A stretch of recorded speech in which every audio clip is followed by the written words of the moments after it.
moments that we have left, we want to talk right down to earth. What, are you hearing the crowd reaction? That's what it sounded like at Monday Night Raw. Yeah. It kind of sounded like an episode of Nitro from 2000. Or TNA from 6 months ago. Yeah. Well, they're just throwing shit against the wall and hoping it sticks. Yeah, but did that have to come out of Vince Russo? That was TNA. I think Raw came out of Triple H's ass. No, actually, that also came from Vince Russo. Oh. Remember? Yeah, because he was... Uh-oh. Oh, we've been shit. caught. Yeah. Red-handed once again. You know, one of these days we're going to be ready for that. Yeah. We are not exactly red light monsters, folks. Ladies and gentlemen, welcome to another fun-filled episode of Welcome to another fun-filled episode of the best show you're not watching, Mike and the Guido. Welcome back. We hope you enjoy this one too. While our director plays with the kitty. She loves it. As usual, we are representative of the internet overlords. And, well, actually, for our first segment, or our first part of the show, we're going to do something we have not done on the show. News? Well, yeah, that too. We are actually going to talk about TNA. Could that be because at least the last 2 weeks it's made more fucking sense than Raw has? That too. And there's more wrestling on it. Yeah. They got more wrestling in a 2-hour show than Raw can produce in 3. Raw had like maybe 30 minutes of wrestling. 35 minutes in 3 hours. But remember, they're not wrestling. They're entertainment. That's a dirty word where I come from. Me too. Me too. But, a lot of news going on in TNA. We all know about heard about the negotiations going back and forth. And the rumors were that the negotiations were non-existent, and that we would not see TNA on Spike TV ever again. Well, Spike has extended their deal with TNA through the end of the year. And are currently negotiating to make this time period longer. There's still a lot of insiders in the television industry that are pretty well sure that this is, going to be the end for TNA. However, TNA does have a plan B. No, it's not Seth Rollins. The Discovery Channel and their not local but specialized channel Velocity, which amazingly enough specializes in more like racing type shows, has offered for TNA to come aboard there. Yes, at about a quarter of what they're getting currently from Spike. And about an eighth of the audience too. Wait, hold on, time out. Spike has an audience? Remember, Spike's the network for men. It's just cop reruns in Bellator. Yeah, remember when they had awesome shit like 1,000 Ways to Die? Or Deadliest Warrior? Yeah. Or Raw? No, that was TNN. No, it became Spike while they were still there. Oh, yeah. Or they had awesome shows like ECW. That was TNN. Yeah. Which was hilarious because they never promoted ECW while it was on TNN. Except while ECW was on. That was the funny part. You actually had to be watching ECW to know that next week ECW was going to be on. It's kind of the same thing they're doing with Impact, too. You have to watch Impact in order to know that Impact's on. That would be why their audience took such a big dip, because, well, they moved to Wednesday nights, and... Unless you knew that they moved, which, yeah. Weirdly enough, I forgot till like 10 o'clock at night on Wednesday that... Yeah. I was like laying there in bed and I'm like, shit, Impact was on. Yeah, don't you hate when that happens? Then I stayed up and watched it, and I was amazingly surprised and thanking God that it made more sense than Raw did. No, that Raw hadn't happened yet. Or are you talking about this past Wednesday? Yeah, this past Wednesday. Yeah, I mean, it was pretty good, you know. Kurt Angle making matches with everything. Kurt Angle, even though he's going to be walking out the door as soon as his contract's expired, is doing a pretty darn good job being the commissioner or general manager or whatever the hell they want to call it. He's a doughy. Yeah. Or a doa. But it's kind Director of of Wrestling Operations, I'm guessing. I don't know. But it's kind of fruit. Those of you who have read any of Chris Jericho's books will understand what he's talking about. Yeah. Dude, you keep this up. We're gonna be like need to have like a shelf full of reference jars. Yes. I even have a little bitty Jericho reference there. Just wait till I get my Mick Foley kick. Good Lord. You tell me now, we're 3 episodes into this. Did you have phases? Yes.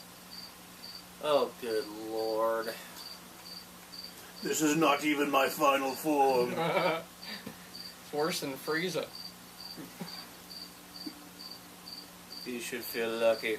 It's the first to be touched by my perfect body. I better make a note. DBZ reference jar.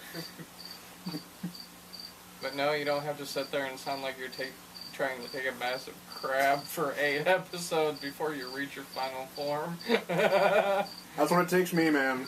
That's how long it takes Goku to make a spirit bomb. Wait a minute.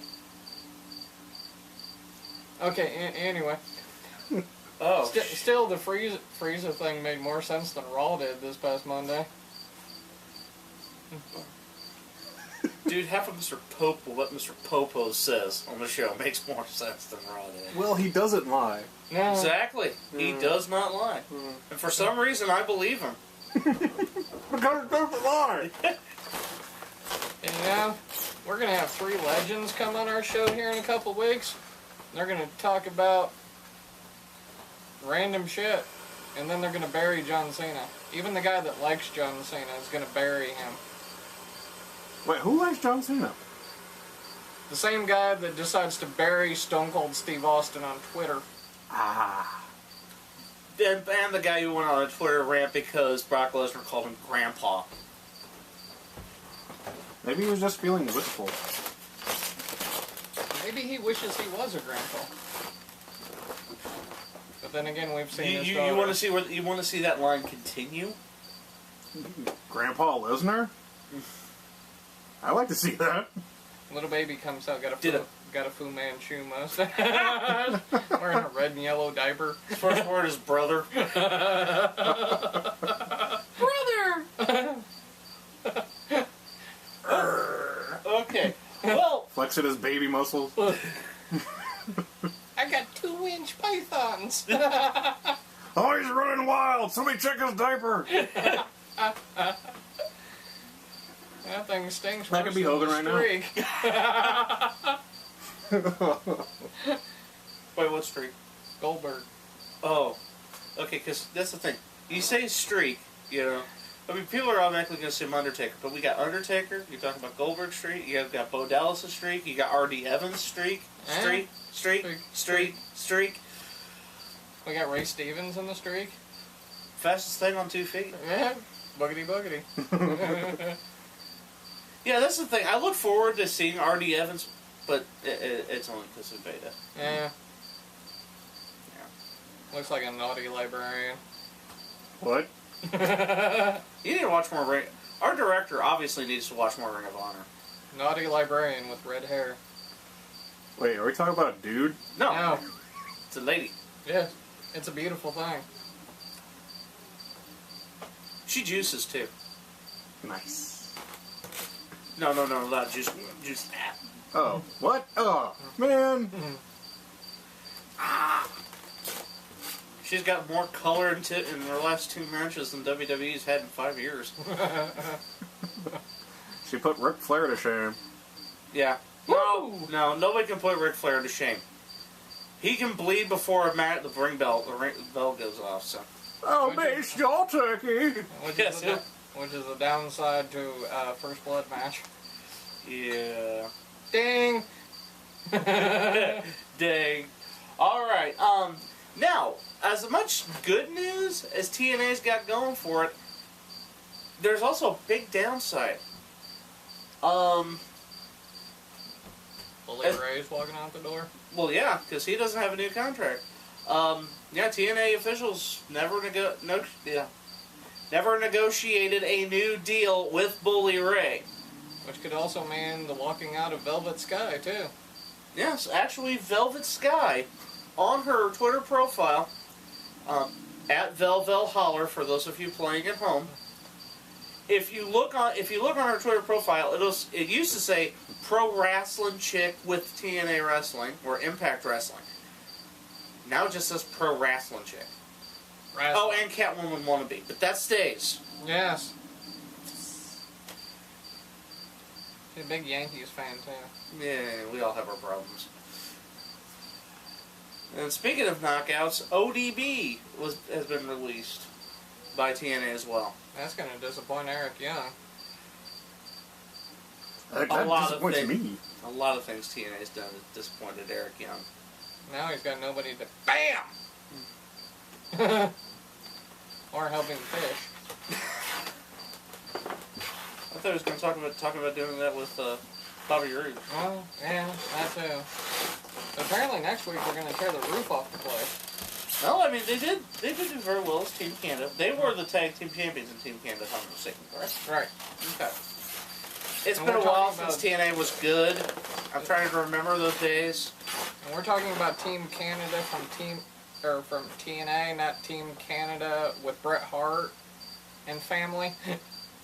Yeah, we're talking about Team Canada with Scott D'Amore was the coach, and had P.D. Williams who'd stand on the other guys' Yankees and sing "Oh Canada." And that.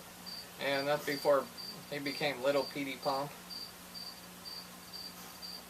and started talking gibberish. I drink every night to try to forget Little Petey Pump. I thought you drank every night to try to forget Hardcore Hack.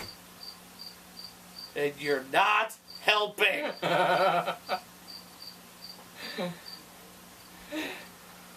Thank you, Eric Bischoff, for giving us these wonderful memories. Oh, Lord. So, even though it seems like there's a glimmer of hope, the future of TNA is still pretty much up in the air. Well, the only thing we can really hope for is they go back to their roots. Like the very beginning, the infusion of young talent helps carry them on. Plus, Havoc debuts next week. Yeah. And we always got the plus side of we've got our hero and shameless self-promotion Matt Hardy sticking around. Yeah, and the Wolves. Yeah. And Jeff Hardy. Mm. If he doesn't fall off the wagon again. Yeah. I think we have to worry more about Matt falling off the wagon. No, as long as he's... Did you ever think there would be a day and age where we would think that Jeff Hardy is the sane one? That's disturbing. It is, isn't it? Yeah, but as long as Matt's got the iconic title to hold him together. No, dude, he gave it to Maria. Oh, yeah, that's right. Yeah. Hold her boobs up. I think you need to watch more. I think my co-host here needs to watch more Ring of Honor as well. Yeah. I think everybody needs to watch more Ring of Honor. My DVR didn't grab it last weekend. At all. At all. At all. Yeah, here locally we have it on like at 3 different times. I record it each time. Is it because you got DirecTV? I don't know. I set it to record all new episodes. I woke up Saturday morning, nothing. Sunday morning, nothing. So you missed that great 30-minute match between Jay Lethal, that time limit draw between Jay Lethal and ACH. Yes.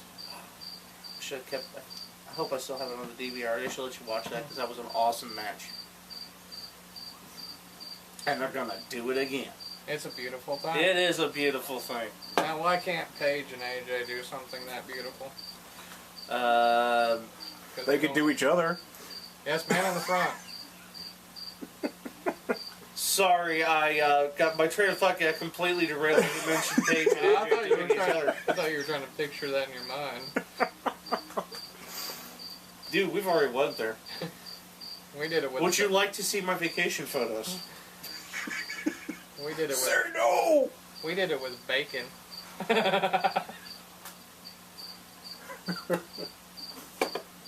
Because bacon makes everything better. Ah. Was it like that scene in Hot Shots Part D? Yes. Hot D. Part D. D. So you were saying? Dang it! He lost his train of thought, ladies and gentlemen. Oh, why can't Paige and AJ do something like that? Oh yeah, probably because they got like 15 people are still used to writing for Sammy and EJ, trying to figure out how to do this storyline. Like, hey, let's just make them both crazy. Eat it. It puts the lotion on its skin, or else it gets the hose again.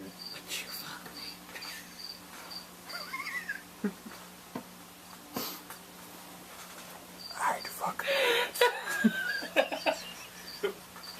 I can't get far enough away.